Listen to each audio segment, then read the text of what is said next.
miti. Dhimma amantii keessa iyyuu seenee waan inni godhaa jiru argaa jirtan. Kanaaf osoo irraa haasa'uu baanne xiqqishuu miimooriin isaa ammatti sirrii hin jiru dhugaa dubbachuudhaaf. Ijoolleen harargeellee yookiin namni biraa yoo akkana jedhne aaruun qabdan. Maaliif kaddaan waa'ee siyaasaa qofaa miti waa'ee amantii keessa seenee kaan jedhaa. Kanaaf xiqqishuu sammuun isaa waan biraatiin waan guutamtee jirtuuf nu arrabsee sanyii nu arrabsee akkana ta'ee akkas ta'ee jennee osoo irraa dubbatuu baanne. Fakkeenyaaf amma namni kun osomaayyuu as fidaniiyyuu akkuma namaatiiyyuu haasoysiisanii waan kanallee akkana godhii dhiisi jedhaniin illee nama dhiisu natti hin fakkaanne kaddaan. Fakkeenyaaf nama dhaga'utti nama xiqqishuu tartiiba yookiin kararra jiruttu waliin marii godhanii waan kana dhiisi jedhaniin.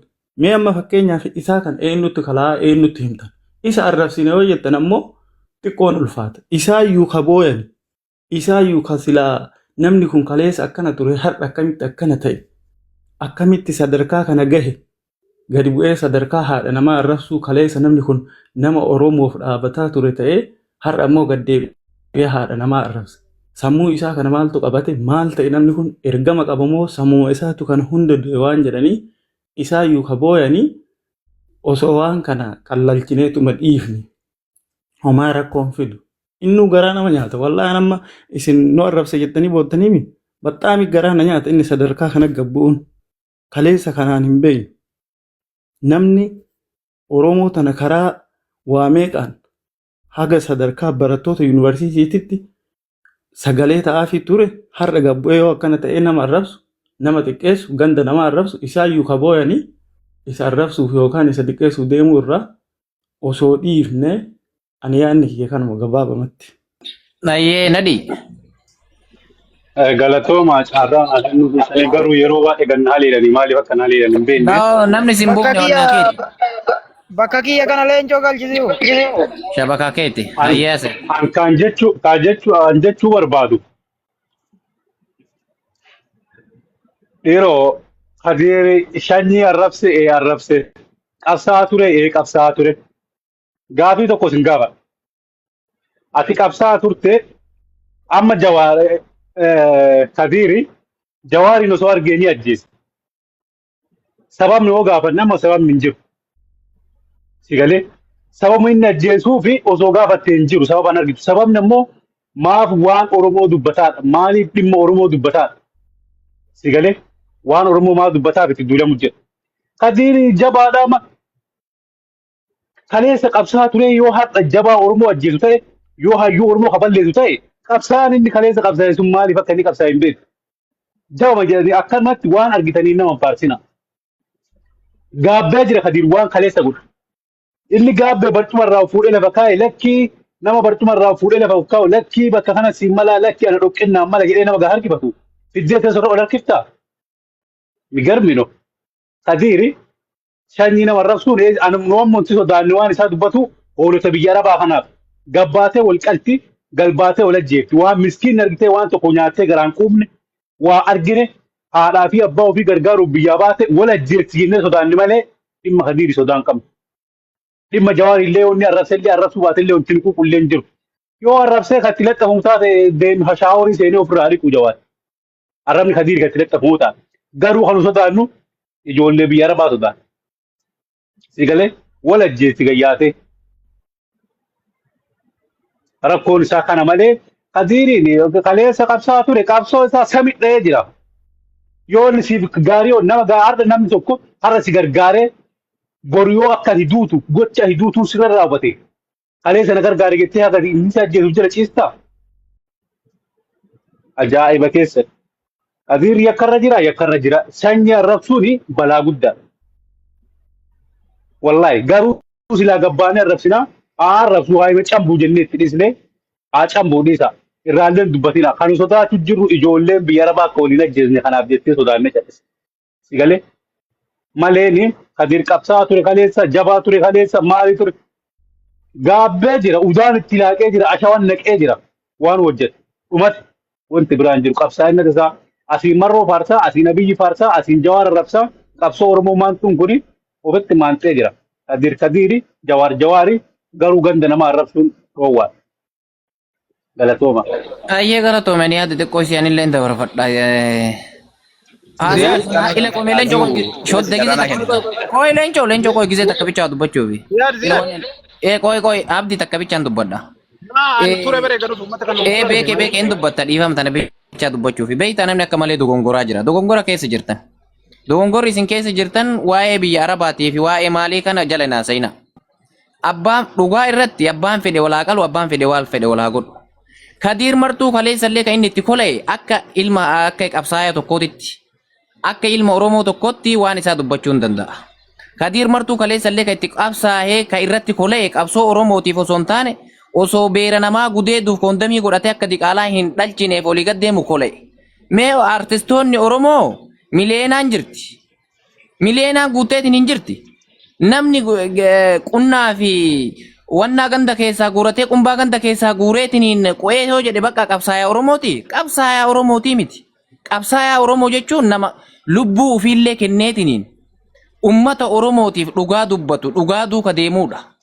Kana dura osoo biyyaa hin bahin Kadir martuu Itoophiyaa san keessa taa'ee mootummaa waliin lafa hadaamaa tana guutuu gurgurachuuf yaalii godhaan turre Umar Suleeman irraa tuqaan jiru hin turre. Ilma Oromee meeqa gurgurateetiin hin ture. Sila qoo'ee afaaniin shaaqaa baneef afaaniin lallabeef qumbaa walit guuree qo'ee iyyeef. Kana qabsaa'aa yoo kata'amu taate maarree artistiin Oromoo artistii xiqqaa miti Addis Ababeen gubatte ka jettu sun illee qabsoo jechuudha. Akkasitti fudhachuu qabna. Waa'ee biyya Arabaatii fi waa'ee isaa waliin qabsiisina. Maal jedhee wannaan eenyu kana Jeneraal Kamaal Galchuu ani Oromoodha jedhe. An jecha Jeneraal Kamaal Galchuutti sirriitti amana. Ani Oromoodha jedhe. Amantaan kiyya Islaama jedhe. An ammoo ilma Arsiiti jedhe. Kanneen sadiineef hin qabsaa'aa jedhe. Anillee akkuma sani wallaahi billaahi kanneen sadiineef hin qabsaa'aa. Namni kanaaf maa hin qabsooytanaan jedhe. Kadir martuutitti salamee ilma haadha salee diqaalaan kun ilmoo diqaalaati jedheetiin hin fudhadhaan illee. Ilma diqaalaati ilma Oromoo osoo hin taane ilma diqaalaati gabraayaa. Sigalaan. Ziyaad yeroo tokko macaraan akka inni jedhu ishees maakii dhiifa malee naa godhe. Ati nama guddaadha. Ati nama guddaadha. Ani amma Kadir duraan Jawaaliin illee arrabsaa ture. Namni guutuun waan beeku gariibban illee nuun jedhe nu arrabsaa ture. Irra laalle sii galee. Sirriitti illee laalle rakkoon qabu gariiba yoo siin jedhan rakkoon qabu. Garuu nama hagana gahu kanaan ilma haadha salee jechuun amma kanatti illee yaa'anii dhiisi. Ila maal sitti fakkaate shoodde? Haadha tiyya arrabsee ture tana durallee dhala Arsii bakka argitanitti gudeedaa jedheetu hin ture. Isa mataa isaatiin haadha isaa gudeeduudha. Diqaalaan isa.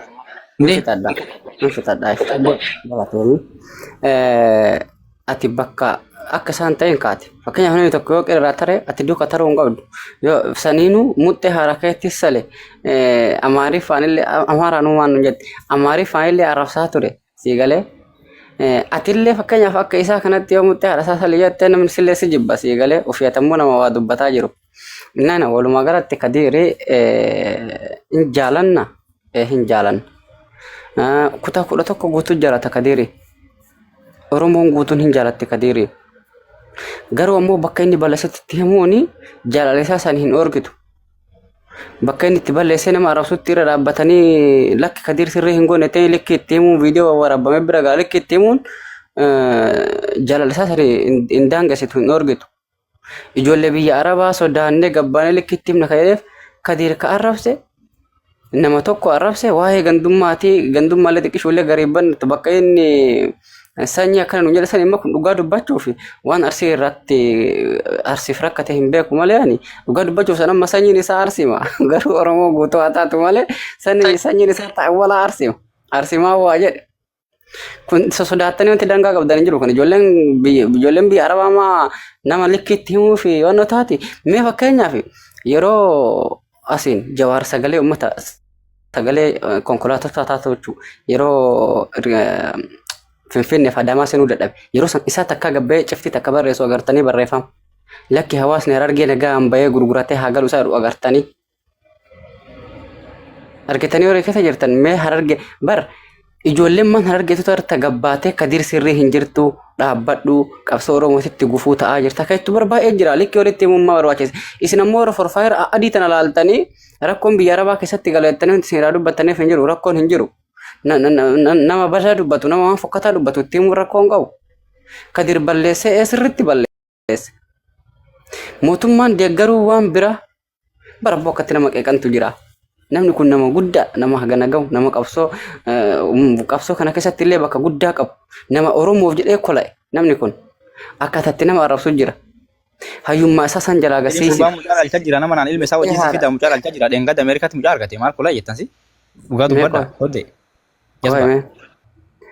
Muttee harakeetii sanii namaan jira astaghfirullah lazim namni billaahi nama hayyuu jettu nama bakka fagootti eeydu muttee harakeetii sanii siin jira namni Oromoo biratti bakka guddaa qabu amman kadirii kana abee laaloo boka dhu muuziqaa san wallahi wanta kana caqafadhu hin jiru muuziqaa san jechuu yeroo hunda caqafadhu hin jaalanna garuu ammoo ijoolleen sodaattanii lakki ijoollee biyya arabaatiif sodaanna jettanii garaagara na qaqqabdani harargema keessa iyyuu namni sirri hin goone kadir jedhanii qeeqaa jiru nama tokko lamaa miti itti gayyaa'anii qeeqaa jiran baga qeeqan abbo kadir yoo dhageette rabbi jedhi waan bakka fokkataa jirta akka fokkataa wallaahi lazii ijoollee mattee natti hararge sanan ajaa'ibaa innu ijoollee dhumaa jirtuu fi sagalee hin taane ijoollee konkolaataa keessatti osoo Adaamaaf deemtu dhumteef sagalee hin taane yoonu kadir sirri hin goone ijoollee hararge keessa yoo gabbaanii sirri hin goone